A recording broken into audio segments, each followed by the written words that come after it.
അഭിവന്ദ്യനായ മുഖ്യമന്ത്രി ശ്രീ പിണറായി വിജയൻ, ബഹുമാനപ്പെട്ട മന്ത്രിമാരായ ശ്രീ കെ.എൻ. ബാലഗോപാൽ, ശ്രീ ജി.ആർ. അനിൽ, ശ്രീ റഹീം MP, ശ്രീ ആന്റണി രാജു, ശ്രീ ജോഷി, ശ്രീ അംബിക, ഇതൊരു വിട്ടുപോയത് ശ്രീ അധ്യക്ഷനായ ശ്രീ ശിവൻകുട്ടി, സാംസ്കാരിക വകുപ്പ് മന്ത്രി ശ്രീ സജി ചെറിയാൻ, ബഹുമാന്യരെ, പ്രിയപ്പെട്ടവരെ,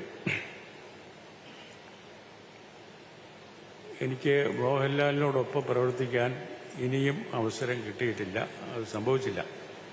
പക്ഷേ മോഹൻലാലിൻ്റെ കഴിവുകളെപ്പറ്റി അങ്ങേയറ്റം അഭിമാനിക്കുകയും അതിന് ആദരവ് നൽകുകയും ചെയ്യുന്ന ഒരാളാണ് ഞാൻ. സന്ദർഭവശാൽ പറയട്ടെ, ശ്രീ മോഹൻലാലിന് അഭിനയത്തിനുള്ള ആദ്യത്തെ ദേശീയ അവാർഡ് നൽകുന്ന ജൂറിയുടെ അധ്യക്ഷനായിരുന്നു ഞാൻ. അപ്പോൾ അദ്ദേഹത്തിന് ദേശീയതലത്തിൽ ഉള്ള ബഹുമതികൾ ആരംഭിക്കുന്നത് അവിടെയാണ്. അപ്പോൾ അക്കാര്യത്തിൽ എനിക്ക് വളരെ അഭിമാനമുണ്ട്, വളരെ സന്തോഷമുണ്ട്. ഇന്ന് 2 ദശാബ്ദം മുമ്പ് ഈ അവാർഡ് എനിക്ക് ലഭിക്കുമ്പോൾ ഇതുപോലെയുള്ള ആഘോഷങ്ങളോ വലിയ ജനങ്ങൾ മുഴുവൻ പങ്കെടുക്കുന്ന ആദരവ് പ്രകടിപ്പിക്കലോ ഒന്നും ഉണ്ടായിരുന്നില്ല. ഇതിപ്പോൾ നമ്മുടെ ബഹുമാനപ്പെട്ട മുഖ്യമന്ത്രിയും നമ്മുടെ സർക്കാരും പ്രത്യേക താല്പര്യമെടുത്താണ് അദ്ദേഹത്തിനെ ഇതുപോലെ ആദരിക്കുന്നത്. അതിലെനിക്ക് നിങ്ങളെല്ലാവരോടൊപ്പം എനിക്ക് വളരെ സന്തോഷവും അഭിമാനവും ഉണ്ട്. നമ്മുടെ മലയാളത്തിൻ്റെ